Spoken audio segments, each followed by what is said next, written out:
দাবি করে সেই প্রধানমন্ত্রীকে বলা হয় তাগুত। দেখেন, বিশেষ করে গোপালগঞ্জের মাটিতে কথা বলতেছি। গোপালগঞ্জের মাটি রাজনৈতিক ভাবে কোন পরিবেশে খুব ভালো করে জানা আছে আমাদের। আওয়ামী লীগের যারা আছে, অনেক আছেন, আমার কথা শুনতেছেন। আমাদেরকে আপনাদের প্রতিপক্ষ সবসময় ভাববেন না। আপনাদেরকে একটা নসিহত করে যায়, উপদেশ দিয়ে যায়, কল্যাণ কামনা করে যায়। সেটা হলো এই, আপনাদের অনেক ভুল আছে, কিন্তু জানেন ভুল সবার থাকে, আমাদেরও ভুল আছে। আপনাদের সবচেয়ে বড় ভুল বিগত 50 বছর ধরে যে ভুলটা আপনারা করে আসছেন, আশা করি এইবারে এই হোটেল খাওয়ার পরে একটু হুশ আপনাদের ফিরবে, আপনারা সেই ভুলটা সংশোধন করার চেষ্টা করবেন। সেটা হলো আওয়ামী লীগের সবচেয়ে বড় ভুল, আলেমদের কাছ থেকে কোন রাজনৈতিক কথা তারা সহ্য করতে পারে না।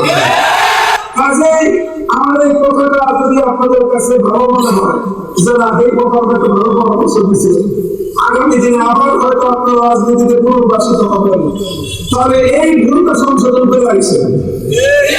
আর যদি না আসেন, আমাদের সাথে যুদ্ধ বন্ধু হবে না। আপনারা মারবেন, আমরা মরবো, আমাদেরকে মেরে শেষ করতে পারবেন না।